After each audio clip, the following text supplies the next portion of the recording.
2022 menjadi tahun yang penting bagi negara-negara di dunia, termasuk Indonesia.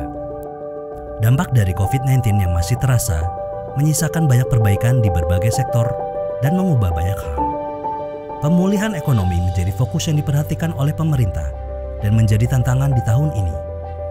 Hal tersebut direspon oleh Bea Cukai Purwokerto dengan menempuh berbagai upaya, diantaranya melalui pemberian fasilitas kepabeanan kawasan berikat dan kemudahan impor tujuan ekspor atau KITE, yang merupakan bagian dari upaya untuk meningkatkan investasi dan mendorong perkembangan dunia usaha agar dapat bersaing di skala global, sehingga mampu bangkit dari kondisi pasca pandemi.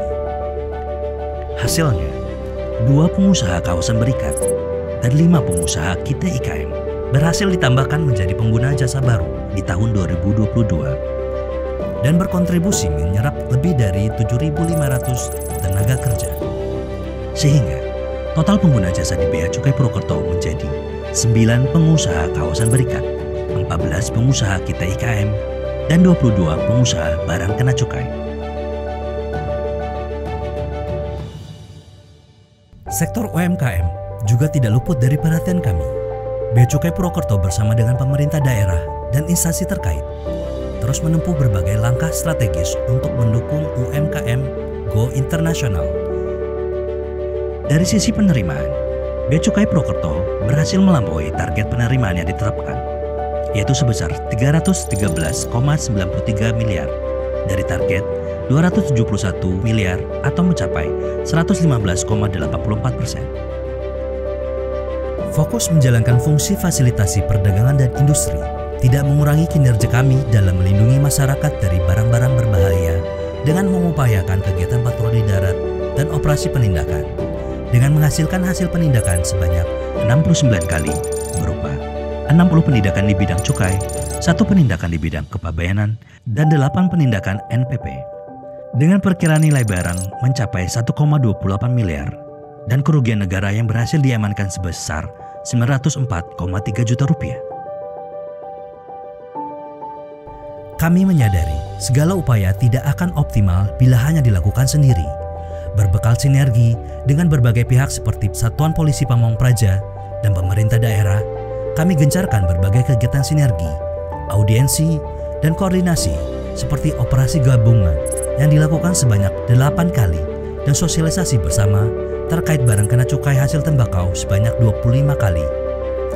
Bersama instansi kejaksaan, kepolisian, dan instansi-instansi terkait lainnya, Bea Cukai Purwokerto melaksanakan pemusnahan barang hasil penindakan berupa rokok ilegal sebanyak 770.431 batang dan tembakau iris ilegal sebanyak 2.400 gram. Selain itu, sebagai bentuk edukasi kepada masyarakat, kami laksanakan berbagai kegiatan seperti sosialisasi tatap muka di berbagai kecamatan, sosialisasi melalui media televisi dan radio, juga melalui pagelaran seni tradisional yang menyasar berbagai kalangan. Tidak ketinggalan kegiatan Customs Visit Campus, Custom Goes to School, Custom Visit Customers, dan kegiatan sosialisasi lainnya juga kita laksanakan sebagai bagian dari intimasi kepada masyarakat. Sebagai upaya dalam menghadapi perubahan zaman yang serba digital, Bea Cukai Purwokerto melakukan terobosan dengan mengoptimalkan penggunaan sosial media sebagai sarana pengawasan dan pelayanan. Segala upaya yang telah kami lakukan didasari komitmen kami untuk terus memperbaiki diri, tergambar dari nilai indeks kepuasan pengguna jasa Bea Cukai Purwokerto tahun 2022 yang terus meningkat dari tahun-tahun sebelumnya, yaitu di angka 4,84 atau kategori sangat puas dari skala 5. Kami mengucapkan terima kasih kepada masyarakat dan pengguna jasa yang telah menjadi mitra kerja yang sportif dalam mendukung Bea Cukai sebagai salah satu motor penggerak pembangunan bangsa dan negara. Semoga Bea Cukai Purwokerto dapat terus memberikan pelayanan terbaik untuk bangsa dan negara yang lebih maju, adil, dan sejahtera. Bea Cukai Purwokerto nyambut gawe profesional anti korupsi.